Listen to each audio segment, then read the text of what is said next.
Wanna see someone dominate a Terminate solo super Helldive? Let me know if you find them. For now, watch me solo full clear this difficulty 10 Terminate mission. For the first time since release, I consider Terminates harder than automatons. My name is Faisal. Let's zap some bugs. Thank you Y2G Gaming for this viewer requested build. This run took me 5 attempts to record, even though the build is more than decent. The reason it was difficult lies in the Impaler and Alpha Commander combo, making it almost impossible to keep bugs off you. Admittedly, the Arc Thrower is probably one of the best guns to keep bugs off you at the moment. So without further ado, let's get in there. The plan is to get rid of all the nests ASAP, which leads me to tip number 1. Less nests is less patrols. Contrary to how it previously worked, the less nests and outposts left, the less patrols that spawn. That in turn does mean the beginning of the mission is usually the hardest.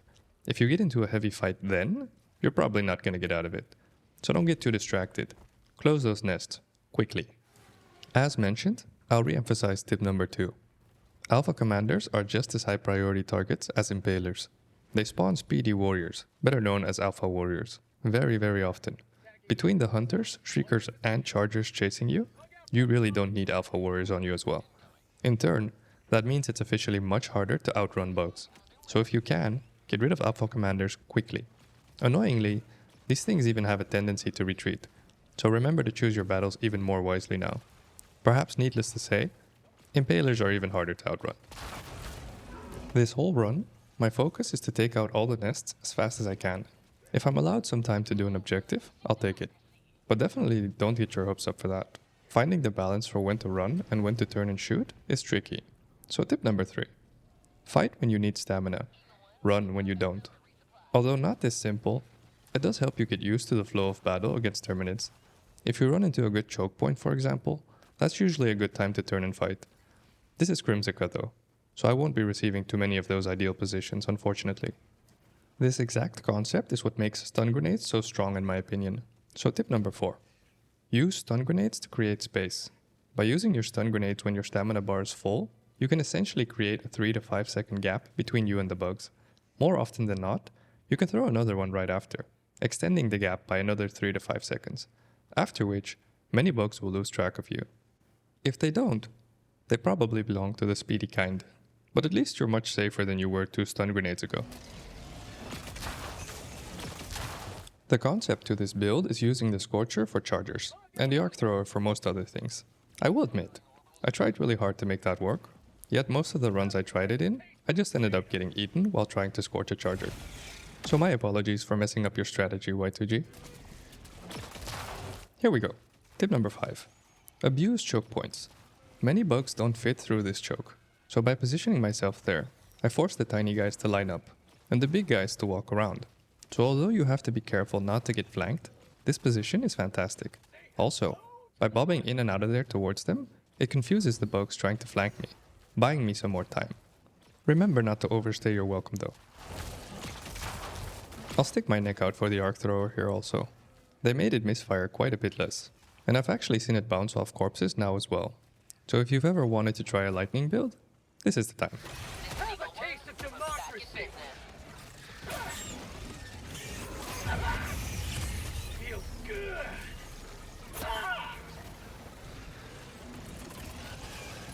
So far, 0 seconds of breathing room. Bugs are fun, eh?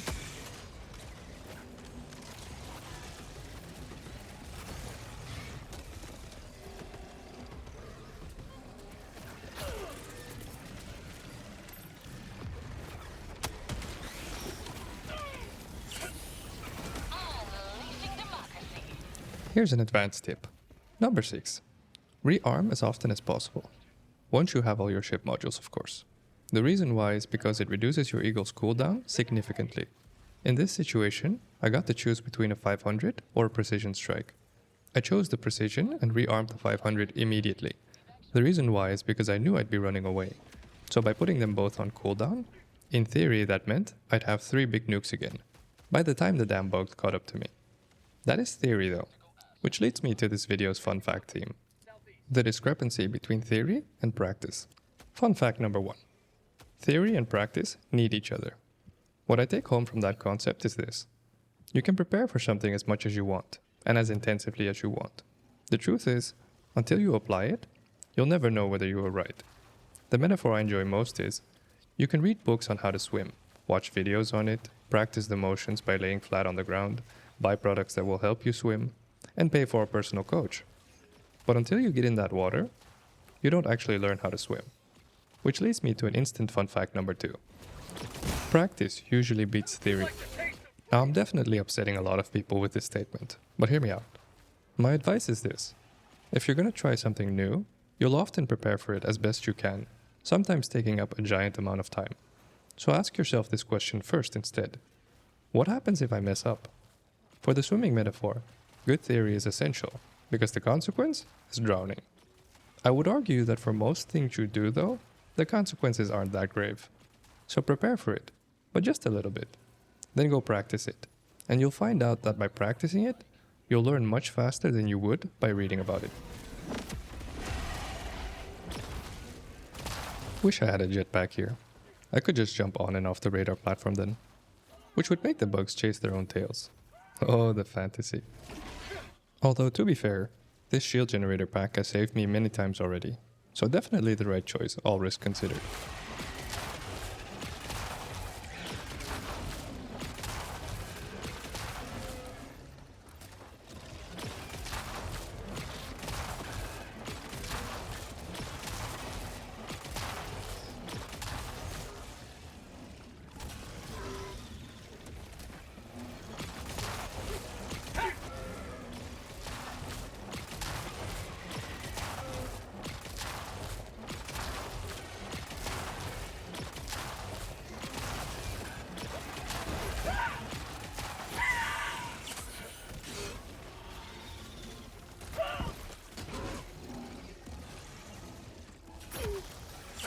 Gonna jump ahead, since this whole mission barely has any downtime.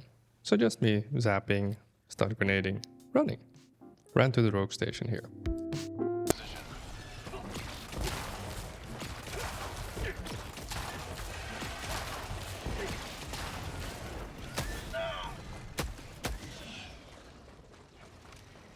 If you were curious why most Helldivers 2 players say stealthing is the best option, this mayhem right here is why. If you're enjoying my refusal to stealth though, a like and a sub would help me out a lot. Thank you in advance. I'm glad you're having fun, of course. Here's tip number 7. Arm a Hellbomb by stun grenading. Throw a stun grenade onto the Hellbomb, then arm it while everything, including you, is stunned. Throw another one on it after you're done arming. Then dolphin dive your way out of there, twice normally. Then throw one last stun grenade. In theory, this bought you enough time so you could get away from it before it went boom. Of course, this means you need to have at least 3 stun grenades to pull this move off, so keep that in mind. This tip is even better now that Hellbombs go boom as long as they're armed when destroyed, compared to when the timer needed to hit 0 for it to go boom. I don't manage to pull it off here, but the attempt was there. Objective critical stratagem available.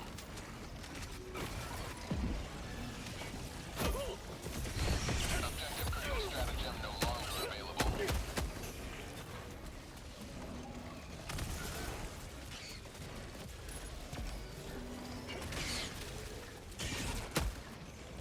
Ran to the power generator sub-objective here, while getting chased by bugs, of course. Tip number 8. Retreat out of concaves. I'd say never fight if you're getting hit from 3 or more angles. The reason why is because this normally means that no matter where you're looking, there's always something on its way to flanking you, or even ambushing you. I run all the way past the generator here in an attempt to line them up as neatly as I can. With the arc thrower, this tip is even better, since them lining up is certain death for 'em.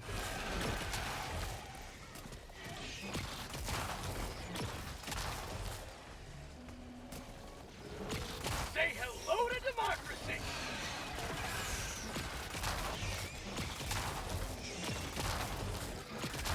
Mission at 30 minutes remaining.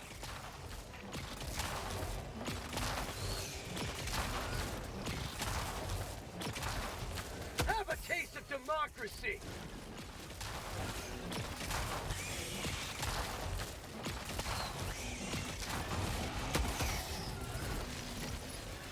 Firing orbital strike. Unfortunately, I overstayed my welcome. My retreat window dissipated about 5 seconds ago, which led to this failure.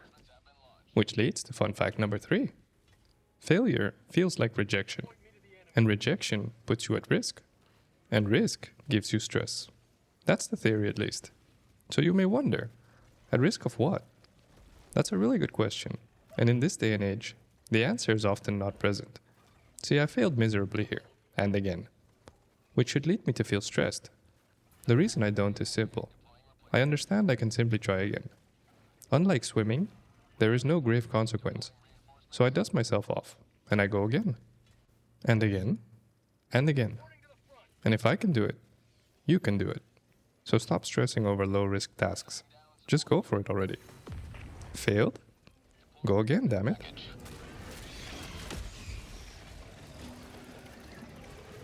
Oh, tip number 9. Emoting resets your falling position. So by emoting right before you hit the ground, you could in theory survive a fall from orbit, which is why you'll see me trying to hug air so often, especially with an impaler around. Thank you, Aqua, for that intel.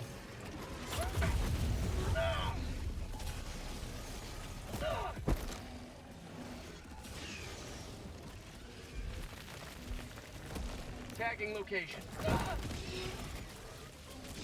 Marking location. Never mind.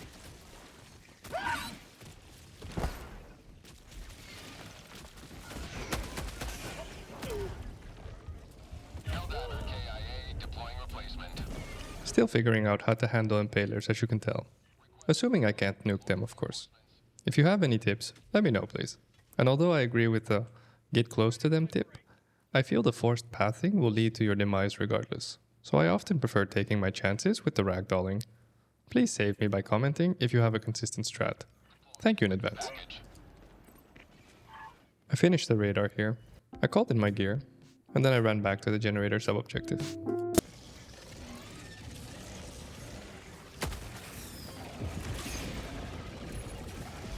Firing orbital strike. I feel like it's a lot more peaceful the second time around.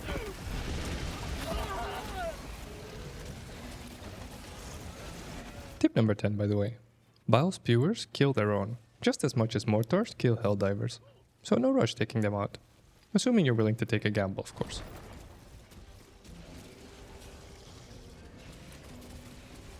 So like I said, I ran past the generator objective, straight for the Shrieker nest. Enemy tactical asset within threat range. Objective critical stratagem available.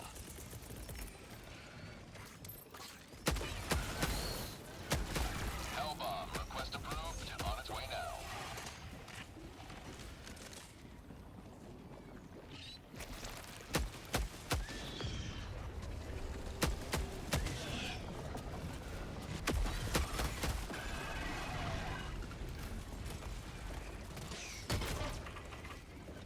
Hellbomb arm! Clear the area!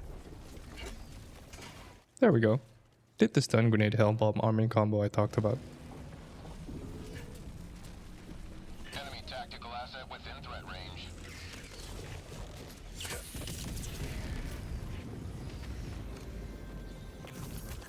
Terminate hive structure destroyed.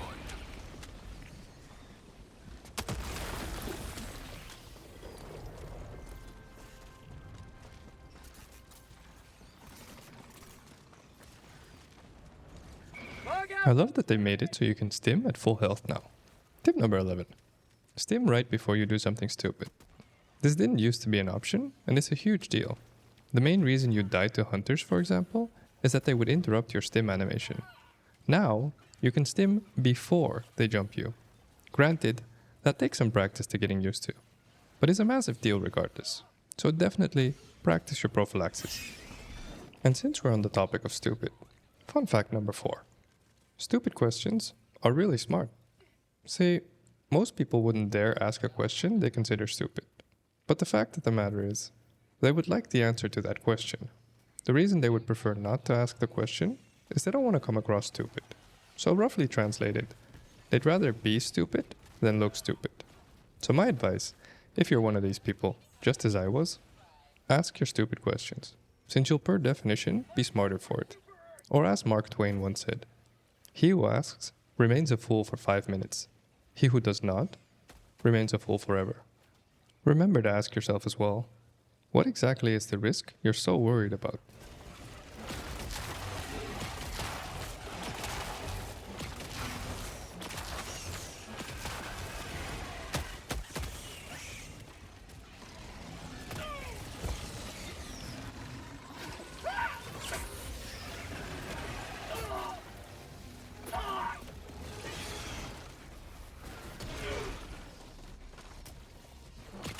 them forever!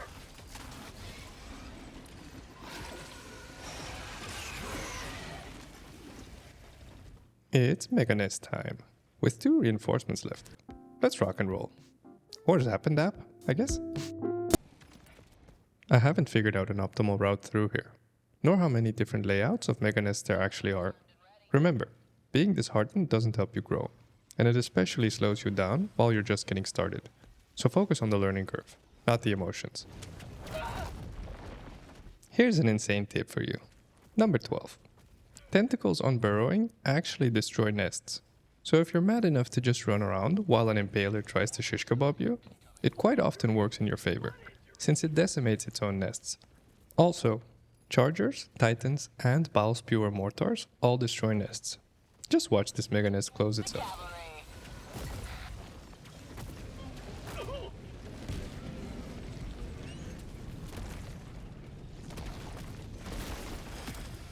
Now that's what I call liberty. Reinforcement budget running low. Request approved. Reinforcements on the way. Democracy has landed.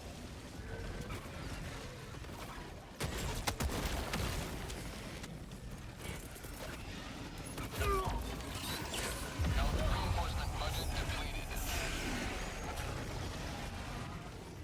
Request approved. Reinforcements have been launched. Joining the fray.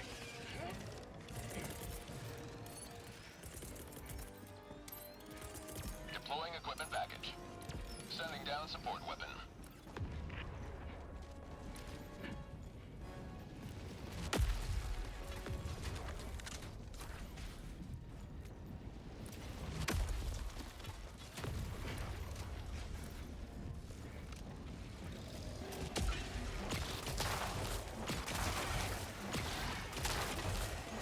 Say hello to democracy!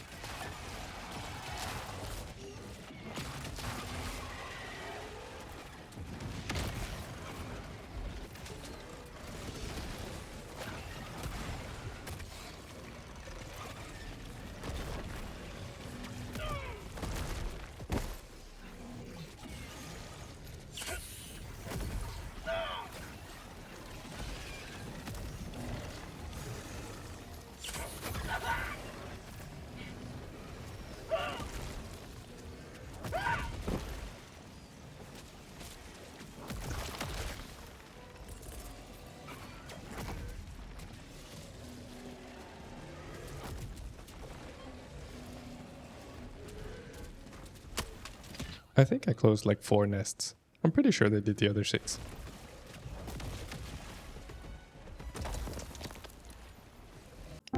Mega Nest is done. Time to collect the hard drive. If you're curious whether I've been getting ragdolled that whole way here, the answer is yes. Of course. I choose not to complain though. Again, dust yourself off and get up, as many times as needed, and then get back to work. Orbital strike incoming. The emoting tip negates my fall damage here, since I pressed it right before hitting the ground. Watch.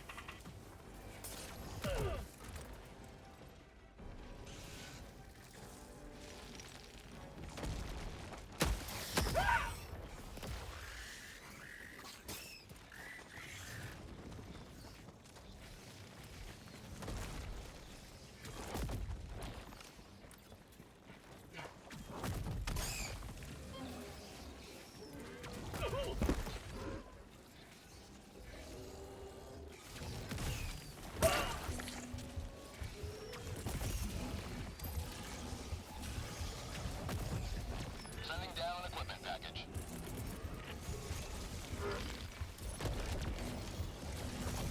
Unleashing democracy.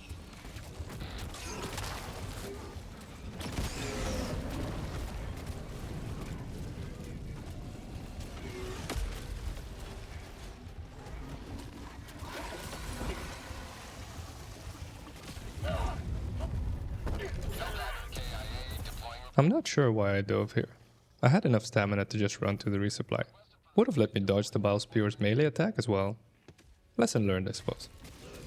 I considered staying and fighting here, since all the nests are down. Unfortunately, that ion storm forces my hand, so I decided to just run south to the generator instead.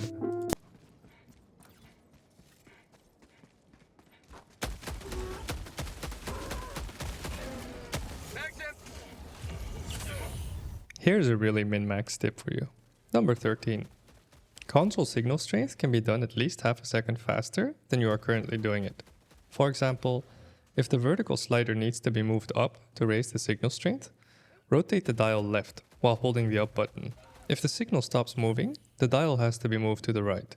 Once you're done with the vertical slider, this saves you about half a second every time you do this. That half a second is the moment where you'd normally move the dial left, realize the signal went down, so you figure out it has to go right.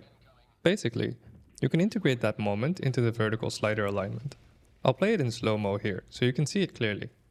At exactly 29%, I rotate the dial left while pushing the slider up.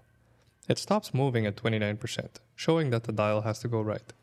Again, extremely min-maxy, so this tip is only for you if you're neurotic like me. Enjoy. I finished the generator here, grabbed my samples, did the sieve, and then ran north to the hard drive. In case you're thinking, wait, did you just skip 2 entire objectives in this video? Yes, because all the nests are down, I literally killed about 5 bugs in that entire time frame. As mentioned, patrol spawn rates are now directly correlated to the amount of nests present, so the more nests on the map, the more patrols you have to fight, and vice versa, luckily. So now there's actually a really good incentive for you to take out nests as fast as you can.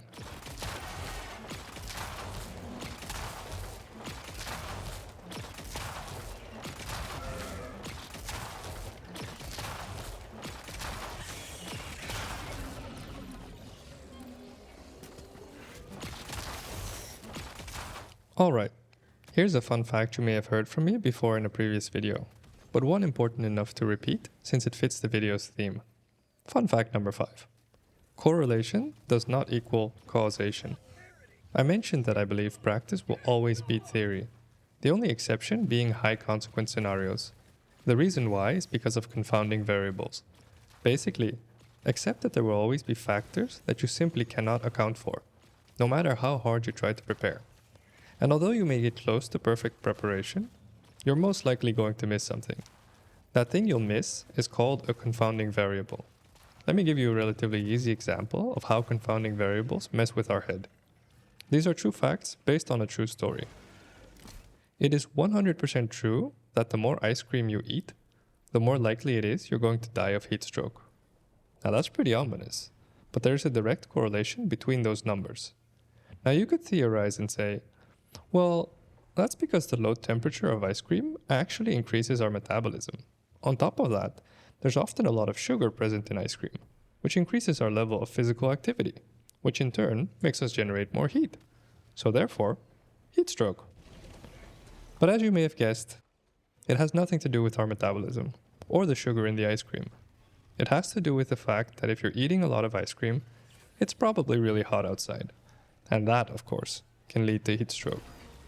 Now in this example, it was pretty obvious. The confounding variable was the sun.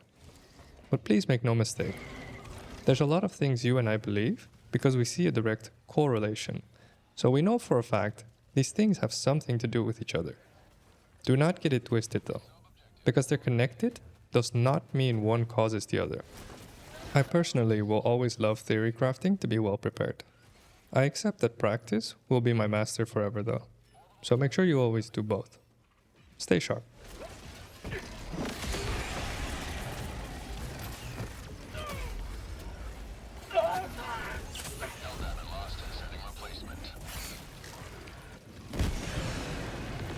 Request approved. Deploying reinforcements. Point me to the enemy.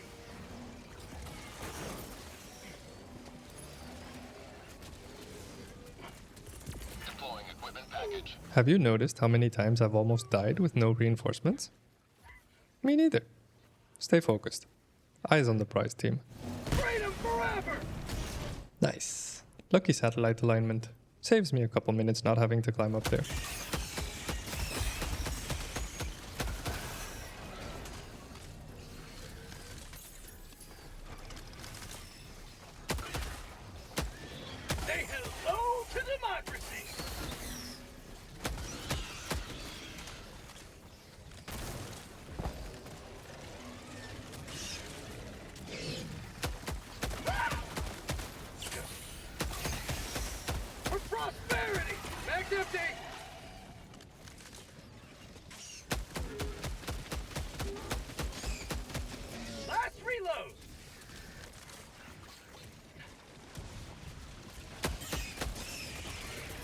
Oh, ho, ho.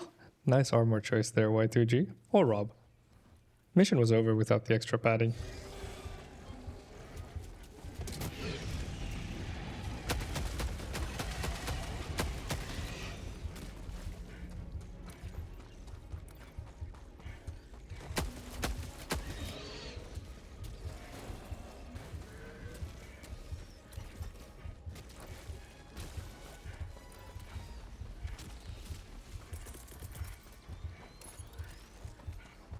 Sending down support weapon. Deploying equipment package. Additional reinforcement funding approved.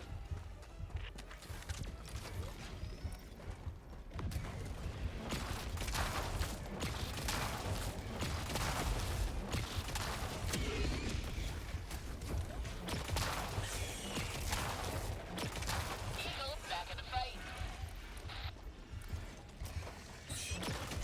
I did say I'd finish this mission by the skin of my teeth.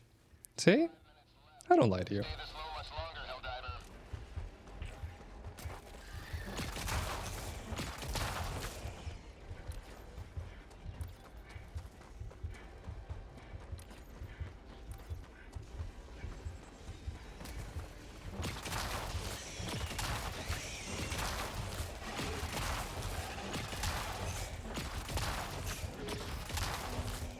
Have a taste of democracy!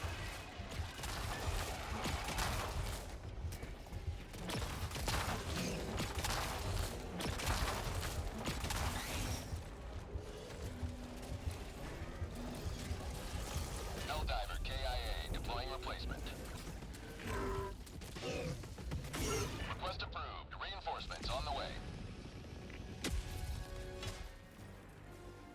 Reporting to the front.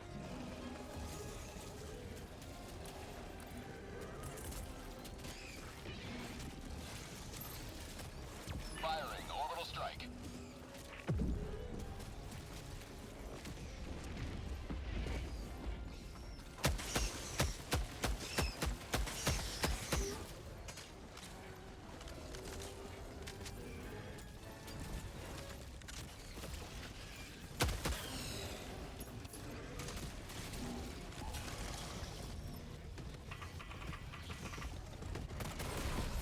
Liberty emerges victorious yet again.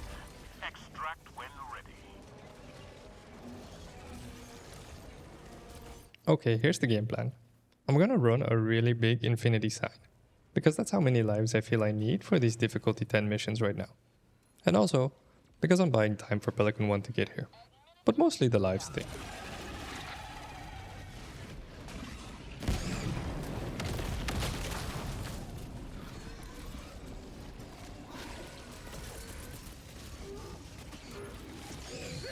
If you want to see me live, click on the Linktree URL in the description.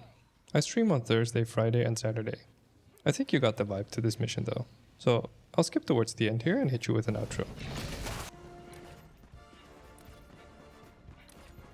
I've spent most of my life being theoretically well prepared for whatever comes my way, and it's a habit I will hold dear forever.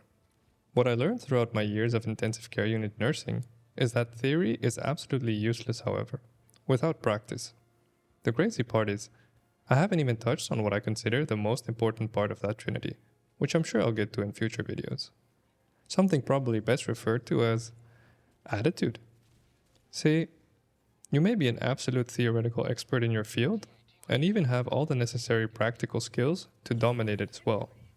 Yet you might still be missing the most vital ingredient. I think the reason I like the word attitude for it is because I think that best describes how it looks and feels. Knowing why, how, and what to do does not move you to actually do it. That requires attitude. And if I could gift you anything, it would definitely not be theory or practice. It would be attitude. Unfortunately, only you can give yourself attitude. I can only hope to inspire it in you. So let me hit you with this video's last example. Fact. I always do the dishes for my girlfriend and my kids. Also fact. I've always, my entire life, absolutely hated doing the dishes. So why then? The answer is attitude. Or perhaps the closest synonym to it in my book. Motivation. See, my girlfriend also hates doing the dishes, and one of us has to do it. So you could argue, well, how come you don't just share the weight? And the reason why is because I know she appreciates it every time I do it. It motivates me to do it. I am driven to do it. After 6 years, my brain has come to accept that doing something I hate is fine, if it's for a greater good. We both know why, how, and what dishes to do. The attitude and motivation come from the goal, which is not the dishes, just so that's clear. It's her happiness. So I'll always preach, take care of your fellow human beings, not just for their sake, but for yours as well.